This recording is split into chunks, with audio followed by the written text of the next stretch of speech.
Oi, gente. Hoje a gente vai ter um mini curso sobre política, algumas coisas importantes. Claro que não vai cobrir tudo. E isso foi motivado pelo desafio Melius que eu estou participando. E se vocês gostarem do vídeo, eu peço que vocês votem no desafio Melius. Eu vou colocar o link na descrição e no comentário, aí no dos primeiros comentários, para vocês poderem votar aqui no canal.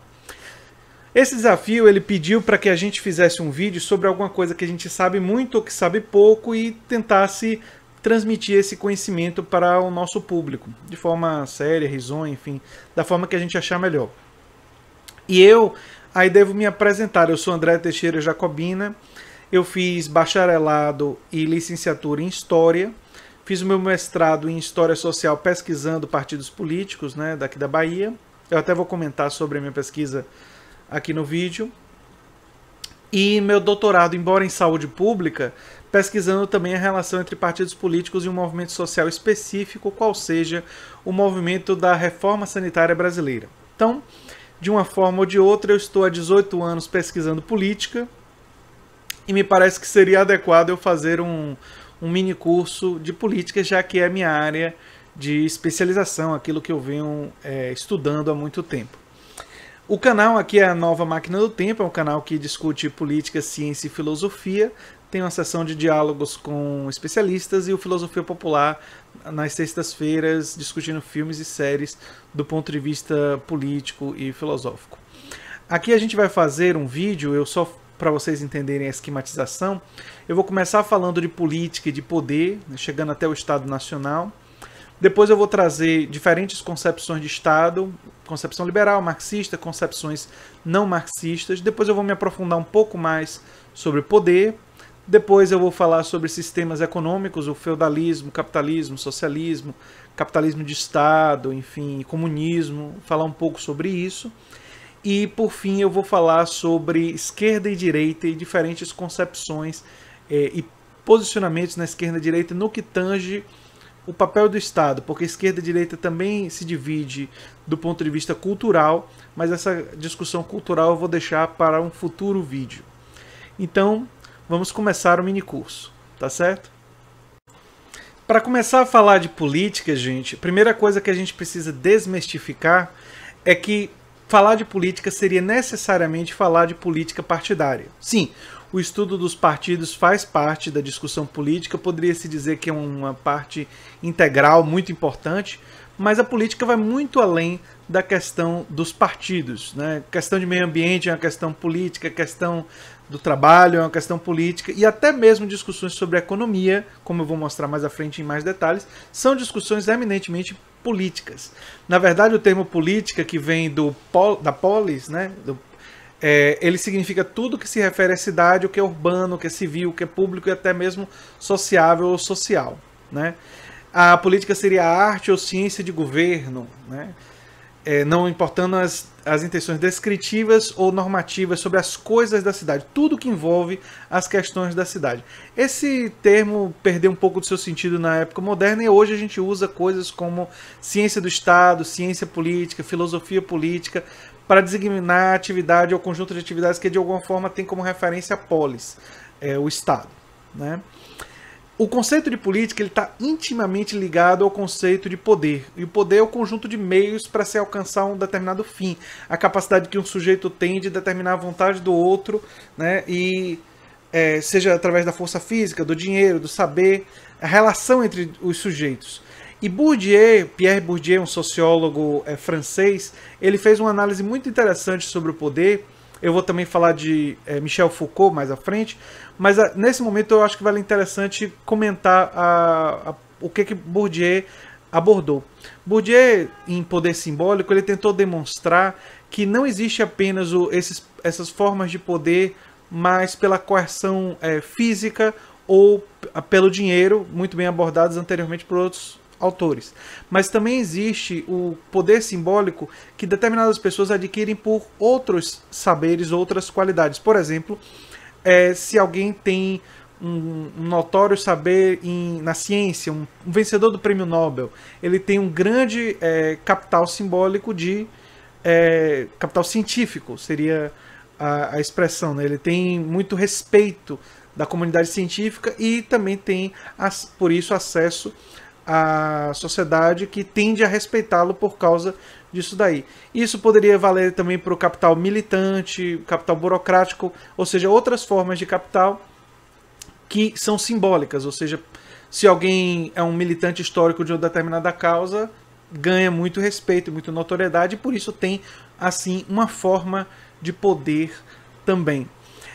Vale falar um pouquinho sobre Nicolau Maquiavel e o Príncipe, porque Maquiavel trouxe uma grande contribuição para a política. Rousseau chegou a dizer que Então, Rousseau disse certa vez que Maquiavel, fingindo dar grandes lições para os príncipes, deu grandes lições para o povo. E do que Rousseau estava falando e como é que a gente deve interpretar o realismo político de Maquiavel? Bem, é importante entender que Maquiavel, para sobreviver, ele realmente estava a serviço de famílias bastante poderosas e ricas, né? Os príncipes, digamos assim. E ele estava realmente escrevendo textos para eles, mas ao ter deixado isso por escrito, isso sem dúvida nenhuma vira uma espécie de não só um manual para os poderosos, mas também ele abre um leque de possibilidades. A proporção que a escrita, que era e naquele período uma coisa restrita muito à elite, mas a leitura e a escrita vai se expandindo na sociedade, gradualmente mais e mais pessoas vão podendo ler, que as pessoas, o povo, a população, os intelectuais e outras, não apenas os membros da elite, vão saber que os políticos e os líderes e as famílias nobres não são tão nobres de coração quanto se imagina. Inclusive, Maquiavel tem uma análise muito interessante que ele traz, que ele diz que o príncipe ele precisa ser simultaneamente, ele precisa parecer todas as virtudes, como humildade, caridade e tal, mas ele não pode ser na integralidade essas virtudes, porque isso impediria ele de ser leão no sentido de violento, cruel, quando isso é necessário. E muita gente pensa quando lê isso, Maquiavel maldito, ser maquiavélico seria ser uma coisa ruim e tal, mas na verdade, olha que coisa interessante, ele está permitindo, ao ter deixado isso por escrito, que pessoas analisem as atitudes dos poderosos, das elites, e sejam críticos a elas, e reconheçam hipocrisias, reconheçam falhas, reconheçam que muito do que eles projetam em termos de valores não necessariamente são valores que eles possuem. Então, e por isso que ele ficou conhecido como uma pessoa que deu início à concepção do realismo político, conhecer a política em sua realidade e não de forma idealizada. Que idealizar a política é projetar como a política deve ser, ignorando como ela de fato é. O que Maquiavel descreve, em grande sentido, é como a política de fato é. Então é isso que é interessante para pensar sobre Nicolau Maquiavel e o Príncipe. Claro que vocês devem ler, e recomendo a versão comentada por Napoleão Bonaparte, né? Apesar de ser uma figura política controversa, alguns de seus comentários são muito interessantes. Fica aí a dica para ler o Príncipe. Então, a ideia de Estado-nação, e a gente vai se aprofundar depois nas definições de Estado, ela vem da Europa nos séculos XVIII e XIX e muito influenciada pelo Iluminismo e pelas grandes revoluções do século XVIII, a Revolução Americana e a Revolução Francesa. Mas aí a gente chega num dos papéis que é o desse vídeo, de tentar explicar para vocês a diferença de determinados conceitos que muitas vezes são confundidos na nossa literatura. Pois bem, tem gente que chama o que aconteceu em 1964, aqui no Brasil, de Revolução. A Revolução de 1964. Outros, como René Armand Dreyfus em Conquista do Estado, tentam demonstrar que o que aconteceu foi um golpe civil-militar. Mas para a história, para a sociologia, o que diferencia uma revolução de um golpe? Primeiro que é importante entender que o termo revolução às vezes é utilizado para mudanças ou rupturas muito grandes na estrutura da sociedade e ela não é utilizada apenas para a política. Às vezes ela utiliza o termo revolução para falar de revolução industrial, revolução nas comunicações, quando acontece uma grande mudança que muda a estrutura daquilo que você está falando. Mas em política, ou seja, e que é o nosso tema aqui, revolução ela se caracteriza por algo muito específico que diferencia ela de outros acontecimentos da história, que é a participação da população, do povo, na tomada do poder. Então, segundo esse critério que vem da ciência política e da história, o que aconteceu em 1964, por exemplo, não pode ser chamado de uma revolução, porque embora tenham tido uma parte da população que apoiou, a tomada do poder foi feita com frações de classe e fundamentalmente a participação dos militares. Então, para a história e para, enfim, a ciência política, uma revolução tem sempre a população participando da efetiva tomada do poder. E a grande referência para isso é a tomada da Bastilha na Revolução Francesa. Mas, enfim, toda vez que a grande parte da população em si, o povo, vai às ruas e vai na luta e realiza a tomada do poder político, aí nós temos uma revolução.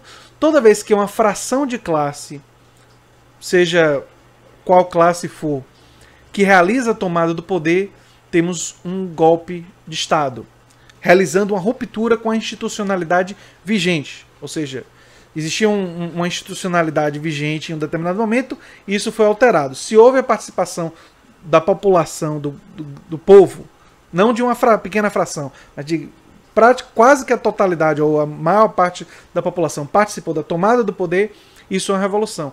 Quando é uma fração de classe, os militares, uma fração de classe da burguesia e tudo mais, aí se convencionou chamar isso de golpe de Estado.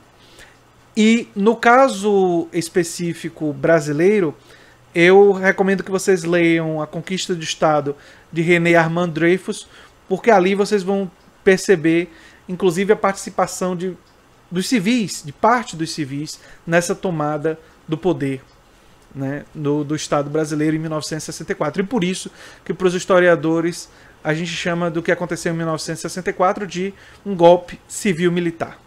Enfim, foi importante deixar isso claro.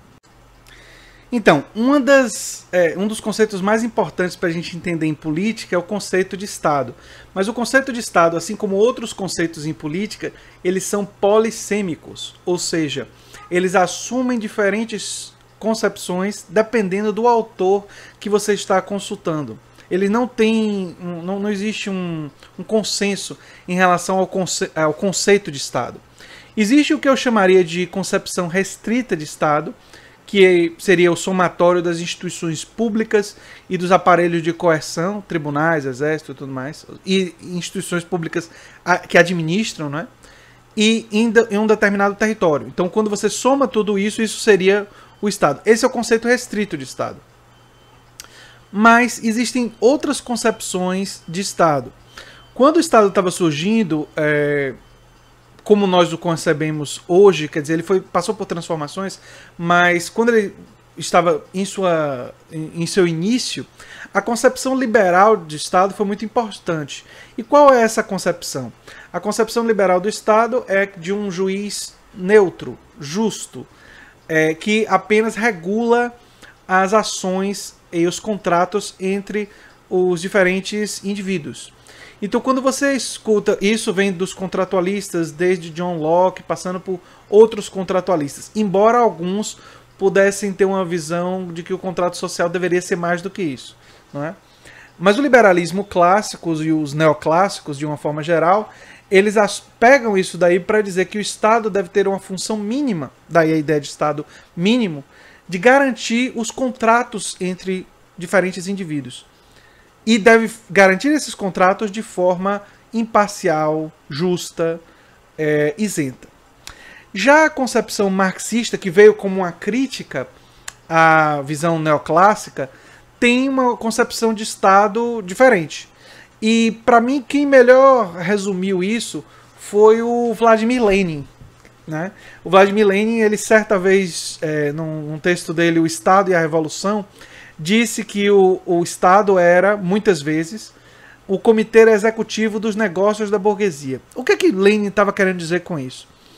Ele não disse sempre, porque o Estado pode ser também, digamos assim, o comitê executivo de outra classe social.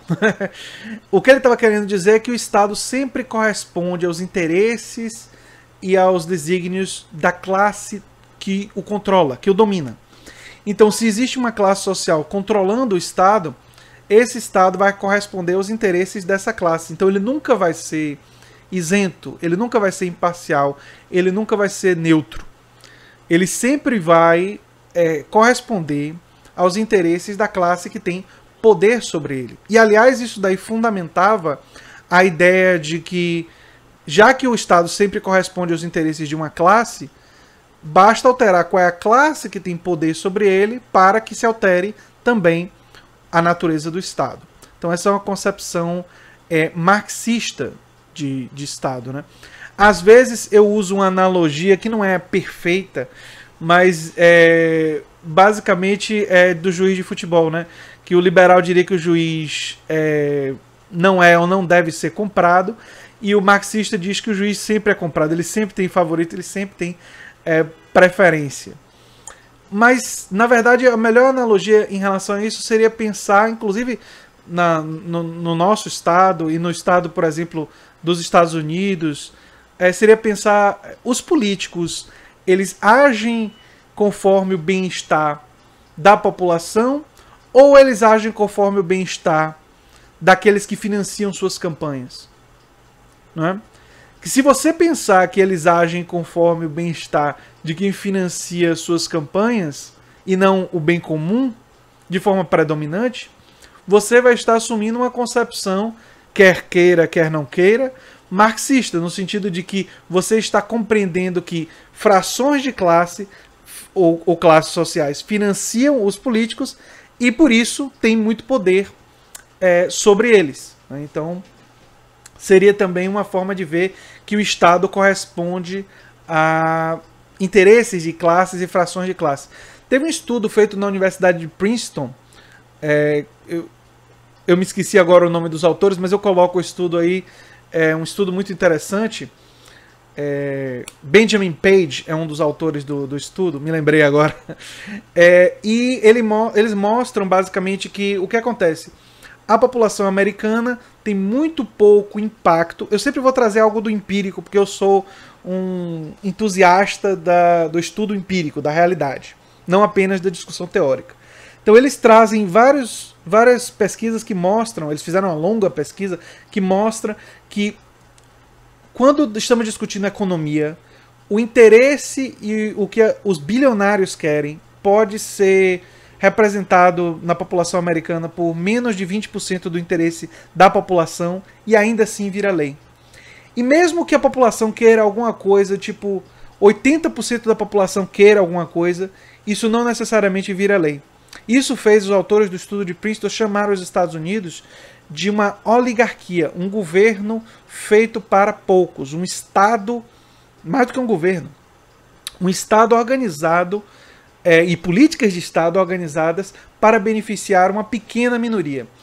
Seria uma plutocracia, né? E com uma natureza oligárquica. É muito interessante perceber isso do estudo. Querem saber qual é o principal exemplo? O principal exemplo é bem simples.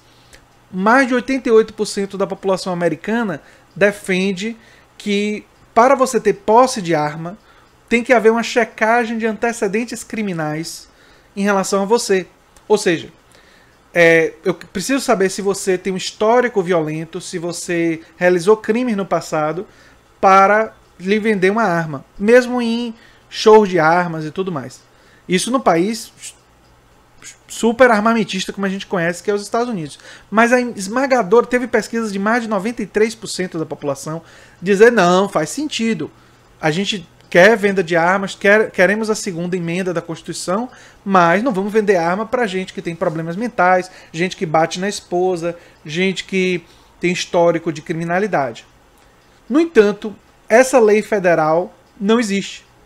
Porque o poder da indústria armamentista, o poder dessa fração de classe que lida com armas, tem um lobby tão poderoso que impede que essa lei exista, uma lei que não infringiria na segunda emenda, porque essa lei não impediria que vendas de armas acontecessem, simplesmente restringiria a venda de armas a quem demonstrasse que não tem um histórico pregresso de violência, de crimes e tudo mais. Então, não existe impedimento legal, mas existe o poder de um lobby muito poderoso que impede que a vontade da maioria se efetive, ou seja, que impede que os Estados Unidos, em relação a várias questões, sejam uma democracia de fato. E no Brasil e em muitos outros países é absolutamente semelhante. Eu falei que o Estado é um conceito... O conceito de Estado ele é polissêmico, né? Assume muitos diferentes nomenclaturas dependendo do autor que você consulta. E aí eu vou citar alguns aqui rapidamente. Eu acho que eu já tinha citado o Weber, que é o monopólio do uso legítimo da violência física. O Bourdieu acrescentou o Estado teria um monopólio do uso legítimo da violência física e simbólica. Gramsci, Antônio Gramsci, ele tem um conceito de Estado muito interessante, que seria a união entre a sociedade política, os aparelhos e mecanismos de coerção que usam a violência física, com a sociedade civil, os aparelhos de coerção que atuam sobre a hegemonia moral, cultural e mental. Percebam que o conceito de Estado de Gramsci, no fundo, ele tem uma semelhança com a conceituação de Bourdieu, não é? É possível traduzir, embora eles estejam usando palavras diferentes e venham e expressem tradições acadêmicas e políticas distintas. Bourdieu teve um pé no marxismo, mas a teoria de Bourdieu não é marxista, não é? Embora ele dialogue permanentemente com Marx.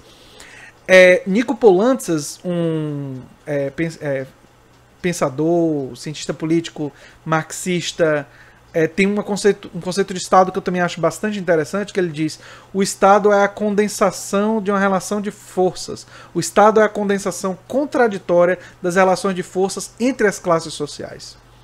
É muito interessante o conceito de Poulantzas, porque basicamente ele estaria dizendo... Ele está tornando o Estado um pouco mais complexo do que aquela definição de Lenin. Lenin, quando diz que é o comitê de negócios da burguesia, acaba tornando o Estado meio que como se ele apenas respondesse ao interesse da classe dominante. O que Poulantzas acaba acrescentando é o seguinte: pode ter uma classe dominante que impõe mais coisas, mas o que o Estado é um resultado da condensação dessas relações de forças. O que significa que o Estado pode simultaneamente exprimir políticas que representam forças hegemônicas e ter algumas outras políticas que representam outras forças.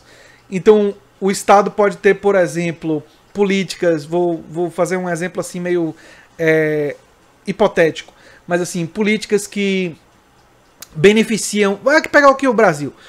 Políticas que beneficiam o agronegócio, tem isenção fiscal para grandes empresas e tal, ou seja, políticas de um cunho mais liberal em relação a grandes empresas.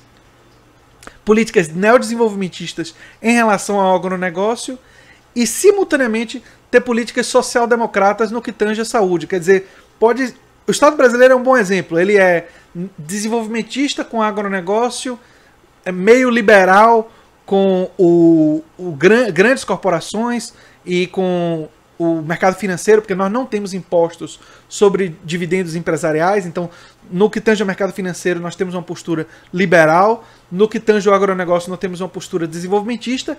E no que tange a garantia de direito à saúde, nós temos uma legislação com cunho social-democrata, que tem uma aplicação que não chega a atingir o estado de bem-estar social e não chega a atingir o que as social-democracias europeias foram capazes de atingir, mas tem essa intencionalidade. Isso no mesmo Estado. Perceberam? Então eu acho que o conceito de Poulantzas ele é muito rico, porque ele permite que a gente perceba, dentro de um mesmo Estado, sim, existe uma classe ou fração de classe que é hegemônica, que determina mais do que as outras. Mas isso não significa que classes subalternas não consigam, junto às políticas estatais, determinadas políticas. Muitas vezes consegue, não é? Nos Estados Unidos, que é assim, a pátria do liberalismo e tudo mais, tem o Medicare, tem o Medicaid, que são políticas com natureza, enfim, influenciadas por social-democracia, pela ideia de direitos sociais. E vemos hoje nos Estados Unidos uma luta por direitos sociais, de determinadas frações da população também defende isso daí. Então é interessante perceber que, embora o conceito, existam vários conceitos para o Estado, é sempre importante para a gente melhor compreender, pegar esses conceitos e pegar a teoria e aplicar ela à realidade, porque aí a gente consegue ver quais são os conceitos que têm maior potencial explicativo, que têm maior potencial de compreensão da realidade. Não é? Interessante isso aí. Falando sobre poder, Michel Foucault tem uma contribuição muito interessante, não só no Microfísica do Poder, mas no Nascimento da Clínica, na História da Sexualidade, Vigiar e Punir, História da Loucura, entre outras obras. Ele fala algumas coisas que eu vou citar aqui. O poder não é fechado, ele estabelece relações múltiplas de poder, caracterizando e constituindo o corpo social, e para que não desmorone, necessita de uma produção, acumulação, uma circulação e um funcionamento de um discurso sólido e convincente. Depois ele diz: devemos estudar onde estão as práticas reais e efetivas, estudar em poder em sua face externa, onde se relaciona direta e imediatamente com aquilo que podemos chamar provisoriamente de seu objeto, onde ele se implanta e produz efeitos reais, como funcionam as coisas no nível do processo de sujeição ou dos processos contínuos e ininterruptos que sujeitam corpos, dirigem gestos e regem comportamentos. E aí ele diz: todo indivíduo está atravessado por relações de poder, e aí é a parte que é mais interessante para a gente agora. O poder não somente reprime, também produz efeitos de verdade e saber. E aí, sobre essa ideia do poder produzir coisas, né, eu vou trazer para vocês a minha dissertação de mestrado como exemplo, que eu eu usava Foucault no meu projeto do mestrado. Eu não usei tanto na dissertação em si, mas sempre teve como parte das minhas reflexões, né? Microfísica do Poder, que foi o livro de Foucault que eu mais me aprofundei, não é? Que eu conheço um pouco melhor. E eu vou falar para vocês de uma coisa interessante, que foi o seguinte: quando eu analisei a Arena e o MDB baianos nos anos 70, eu percebi que existiam 4 grandes grupos. O grupo de Luiz Viana Filho, os vianistas, o grupo de Lomanto Júnior, os lomantistas, o grupo de Juraci Magalhães, os juracizistas, e os carlistas de Antônio Carlos Magalhães, que muitos de vocês já devem ter ouvido falar. E aí eu pensei, poxa, o que é que eles têm em comum? Essas lideranças e essa coisa personalista do líder. Todos foram governadores da Bahia em algum momento. Ou seja, o poder de ser o governador, de ser quem nomeia, quem decide sobre muitas coisas, é um poder que criou laços de lealdade, de afetividade entre eles. Mas esses laços, que alguns podem imaginar, poxa, devem ser laços assim fortíssimos, não são fortes para todos. E o exemplo de que o novo poder é capaz de romper antigos laços, não todos os laços antigos, obviamente, mas boa parte desses laços, e se constituir, criar novos laços rapidamente, é o que aconteceu com o governo de Roberto Santos, que tinha sido reitor da Universidade Federal da Bahia e virou governador em 1975. Olha que coisa interessante. Ele vira governador em 1975 e em 1976, em menos de 2 anos, 1 ano e pouco, ele já tem a 2ª maior bancada da Arena Baiana. Ou seja, há um processo de migração e se formam os arenistas robertistas, né? Que eu encontrei nas minhas fontes, nos jornais, nas entrevistas e tudo mais. Ele forma a 2ª maior bancada, atrás apenas de Antônio Carlos Magalhães, em menos de 2 anos. Ou seja, o poder cria, o poder produz. E nesse caso, o poder político produziu. Claro que muitas dessas pessoas foram para a bancada dele porque queriam cargos, porque queriam... Alguns chamariam eles de oportunistas. Mas é interessante perceber que o poder tem esse caráter que Foucault já tinha salientado para a gente, de não apenas reprimir, mas também produzir uma série de efeitos. E ele produz um certo fascínio também em algumas pessoas, não é? Então é muito interessante fazer essa reflexão utilizando o autor Michel Foucault. Então é isso aí. Agora a gente deve falar um pouco sobre sistemas econômicos, não é? E aí você pode estar pensando, mas a aula é sobre... O minicurso é sobre política, André. Por que você está falando de sistemas econômicos? Bem, pensar a política sem pensar a economia não faz muito sentido. E elas estão muito interligadas. Aliás, Marx tem um texto, Introdução à Economia Política. Já no título, você já vê como ele já está mostrando a correlação entre essas duas dimensões. Eu tenho um vídeo aqui no canal, se chama A Maior Mentira do Século XX, que ajuda... Aliás, vocês vão ter que dar uma procurada pelo canal para achar outros vídeos que eu falo sobre algumas coisas que estão aqui. Porque muito do que eu estou dizendo aqui, vocês já podem encontrar no canal complementos, não é? E eu vou fazer referências novamente antes do final do vídeo. Mas vamos falar um pouquinho sobre sistemas econômicos. O feudalismo, o que é que caracteriza... E entra na discussão de poder. O que é que caracteriza o feudalismo, que foi o sistema que sucedeu o sistema escravista, não é? O senhor feudal, ele tinha o controle, o poder sobre a terra. Então ele poderia decidir o que é que era produzido, quando era produzido, como era produzido, não é? E embora os servos não fossem exatamente escravos, eles estavam fundamentalmente submetidos à vontade do senhor feudal. E havia essa organização da sociedade em feudos, não é? O capitalismo ele se caracterizou fundamentalmente por um processo de transição, né? Ele vai surgindo dentro do feudalismo e vai produzindo essa transição gradual. Inclusive foi objeto de estudo de historiadores e tal, a transição do feudalismo para o capitalismo. Com o comércio e o fortalecimento do que gente como Lenin chamava de a classe burguesa, foi havendo cada vez mais uma necessidade de unificação das moedas. Esse foi o elemento central, porque muitos dos feudos tinham moedas próprias. Então foi fundamental o Estado nacional, um Estado maior, mais forte, que unificasse as moedas e que transformasse o comércio em uma coisa, enfim, mais fácil de ocorrer a circulação de mercadorias, de bens e de dinheiro.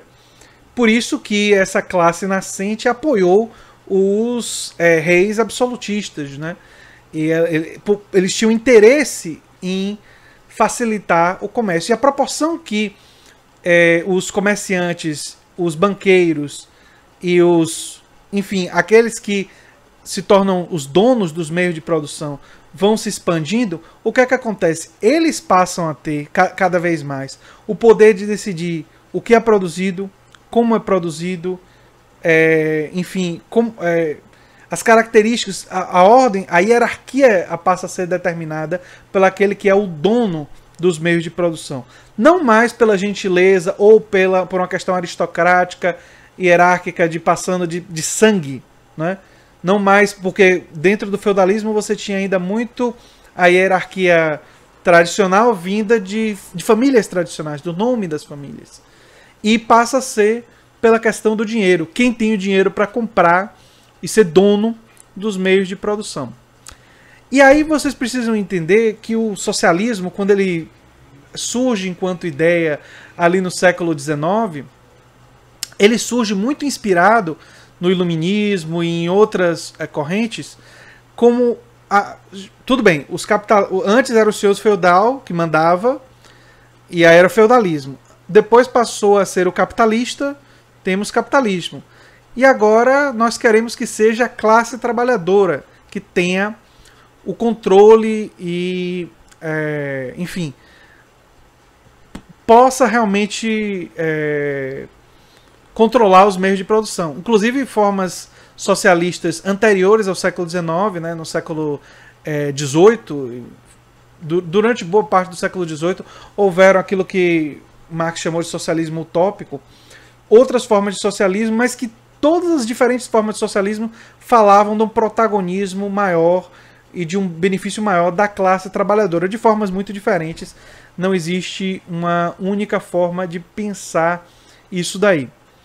E o que viria a ser o comunismo? Bem, o comunismo seria uma sociedade futura. Inclusive Marx, em Ideologia Alemã, chega a descrever que é uma sociedade onde eu podia pescar de manhã, ler filosofia de tarde e de noite fazer outra coisa, quer dizer, teria total liberdade de ação, porque seria uma sociedade futura onde não existiriam classes sociais. Então, aí vai entrar numa coisa engraçada com discussão com outras pessoas, porque é meio óbvio que a sociedade que Marx estava falando lá na Ideologia Alemã nunca existiu em lugar nenhum do mundo, né? Uma sociedade sem classe social. Não atingimos isso. Isso ficou sempre como um projeto. Então, quando alguém fala de comunismo nos dias de hoje, eu tenho vontade de dar risada. A verdade é essa. Porque aí é uma pessoa que não entende toda essa tradição, né? Embora tenha uma certa explicação isso daí, porque tem a ver com os mecanismos de publicidade, de marketing, tanto da antiga União Soviética, que, como eu mostro no meu vídeo A Maior Mentira do Século XX, o Stalin converteu o controle do Estado em socialismo quando a proporção que ele foi assumindo, o que Lenin chamava de capitalismo de Estado. Aí vocês podem estar pensando, capitalismo de Estado, o que é que Lenin estava falando? Bem, para entender isso é o seguinte: Lenin vem da tradição que entende que feudalismo é feudalismo porque o senhor feudal tem o poder sobre os meios de produção. Capitalismo é capitalismo porque os capitalistas mandam sobre os meios de produção.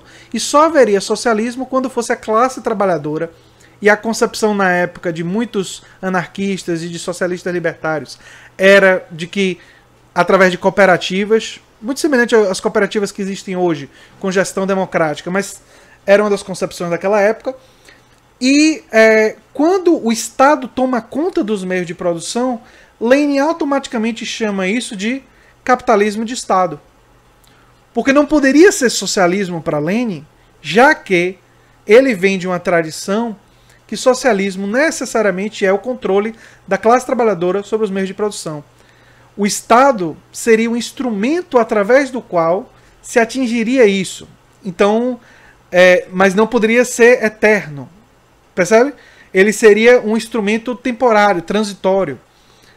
E o próprio Marx defende que a classe trabalhadora se apodere do Estado e use os mecanismos de Estado para gradualmente encaminhar nessa direção. Não é? Só que aí Lenin morre, uma outra figura assume o poder e ele passa a dizer, Stalin passa a dizer, e sua administração não é uma coisa apenas personalística do Stalin. Mas quando eu me refiro a Stalin, eu estou falando da gestão do Politburo, né?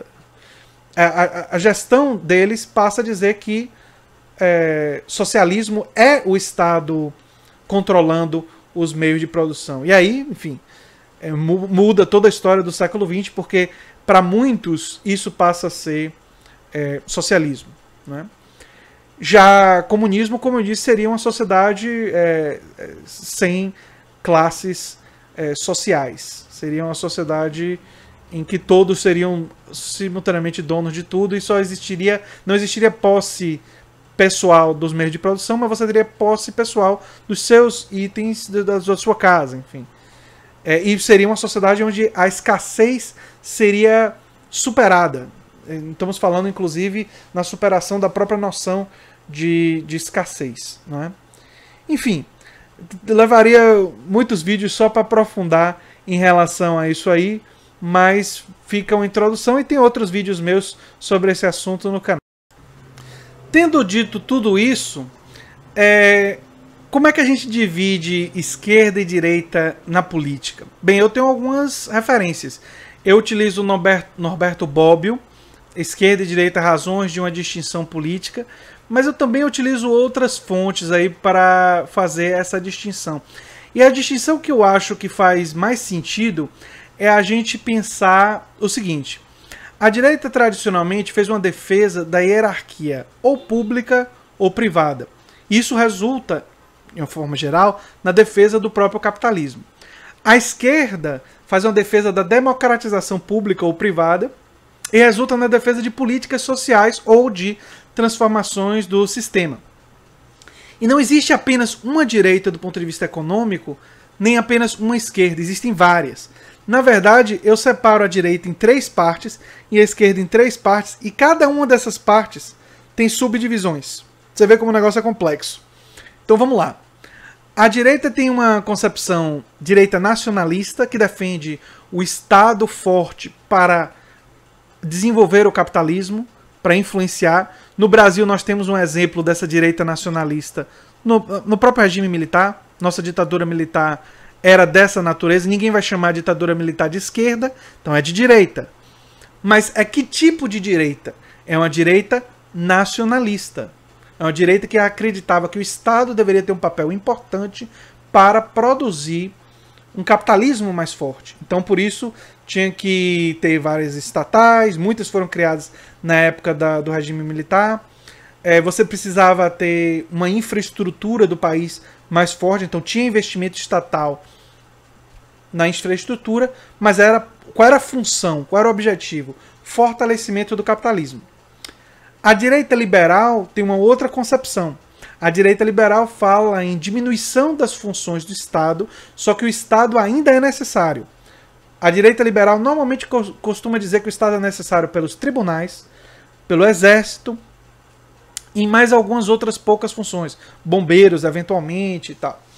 Mas muito poucas funções, e que a função principal do Estado, que deve existir, é a função de garantir os contratos. Como eu tinha dito lá atrás, a direita liberal retoma o liberalismo clássico, que é essencialmente contratualista, né? Trabalha muito com a ideia dos contratos, e que então seria nessas relações entre indivíduos que você poderia ter o progresso do capitalismo e o progresso da própria humanidade. Então aí está a concepção da direita liberal. A direita libertária, ela em alguns casos chega a ser anarcocapitalista, aí ela já acha que o Estado deveria praticamente inexistir.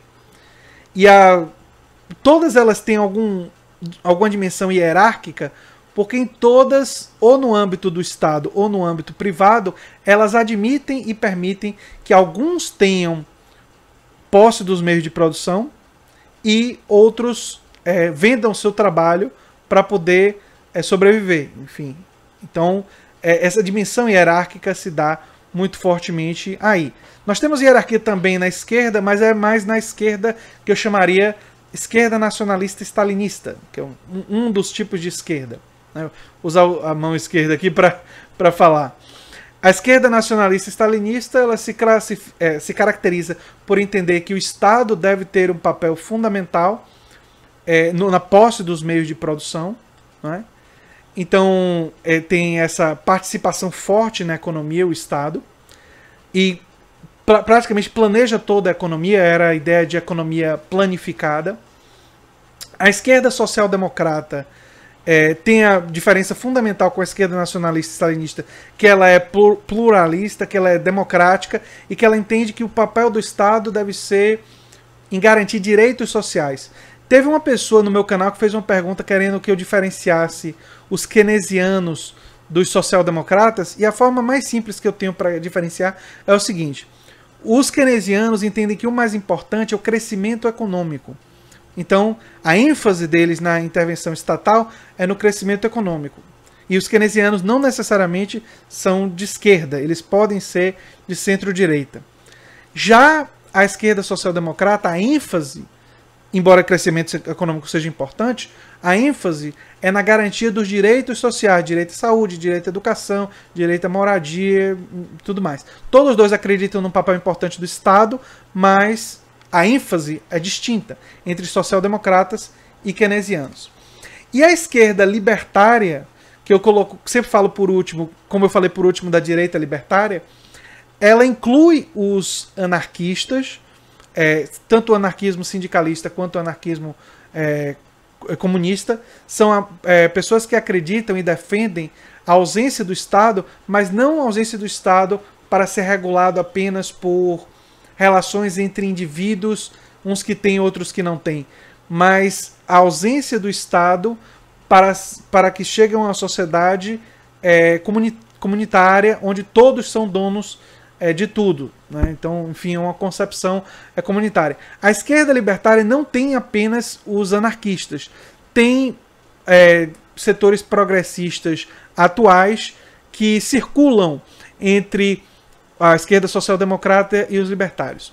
O mais importante de todas essas classificações não é ficar preso a elas, mas usar esses conceitos, isso vale para isso e para outros, com a forma de dialogar com a realidade e ver naquilo que o conceito se adequa e não se adequa. Se ele não se adequar totalmente, significa que o conceito está incompleto, que ele precisa gerar uma especificidade maior. Porque muitas vezes, na realidade, você não vai encontrar essas divisões tão claramente segmentadas, aí, separadas, não é? Então, vai ser necessário um pouco de flexibilidade quando você for olhar para a realidade. Enfim, era uma introdução que eu queria trazer aí para vocês em relação a Estado, revolução e golpe, conceito de política, a importância do conceito de poder, esquerda e direita. Inclusive eu fiz um vídeo no canal sobre esquerda e direita que eu entro em muito mais profundidade do que eu falei aqui. Então eu sugiro que vocês explorem o canal aí, porque tem outros vídeos que complementam esse, mas esse daqui foi um vídeo para dar essa introdução a vocês sobre esse mundo da política, que é muito mais complexo e mais interessante do que muitas pessoas imaginam.